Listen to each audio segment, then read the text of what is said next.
Romans chapter 13, verse 1 and 2. Just to lay the scripture down as well, I'm reading from the NIV. Let everyone be subject to the governing authorities.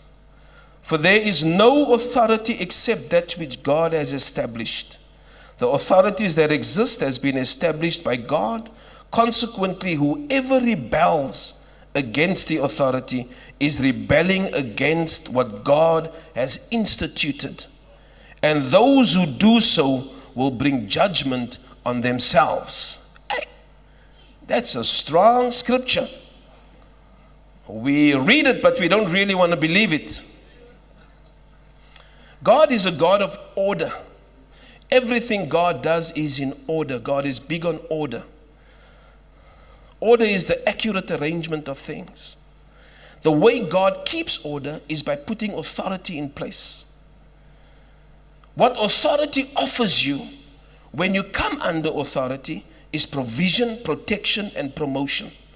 Authority offers you that. Provision, protection, promotion. When a 12-year-old child says, Mom and Dad, I've had enough of living in this house, I'm moving out, that child moves away from provision, protection, and promotion. Many people living on the streets today, they don't want to be under authority, so they move out, but they move away from provision, protection, and promotion. When you come into a church, you don't really have to do much. You just come and sit here, because the moment you come under this authority, immediately you start to increase, because you have come under provision, protection, and promotion. Authority. The first authority God gives you is your parents. Now, you don't choose your parents, you discover them. You discover these are the two people that don't leave when everybody else leaves. They stay here. You don't choose them. And you will find in life that you don't choose most of your authorities, you discover them. You don't choose your pastor, you actually discover him.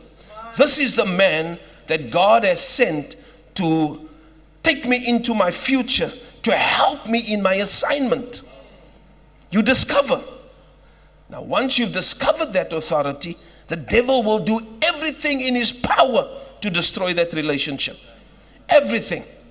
He will use carnal people to come and say, when your pastor has spoken faith into you, he will want to bring carnal people to bring a word of doubt in your ears.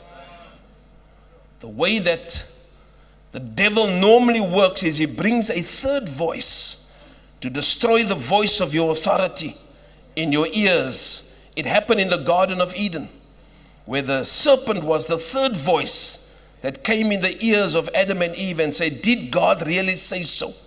And he nullified the instruction God gave them. Anytime you go against an instruction from authority, you are dishonoring. Anytime. God is big on authority. Let me say this, and this is very strong. This is a very mature church, so I can say some strong things.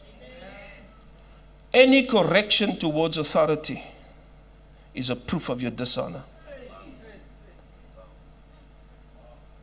Any correction towards authority is a proof of your dishonor. Jesus never allowed his disciples to correct him. The one time Peter tried, he said, get thee behind me, Satan, you devil. Now I want to say that even if a person comes in the sweetest voice and says, I don't think what you did was right. I think you should listen for correction from a subordinate. Because even if it's in the sweetest voice, in time to come, you'll discover you are busy with a rebel. You are busy with a rebel. They will come, and if they could get the first correction right, they will go deeper and become more rebellious. Never let your children just correct you.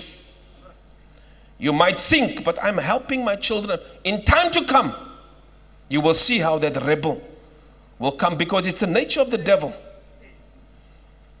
The nature of the devil is to rebel. God was the first one who experienced a rebel when Satan came up against him.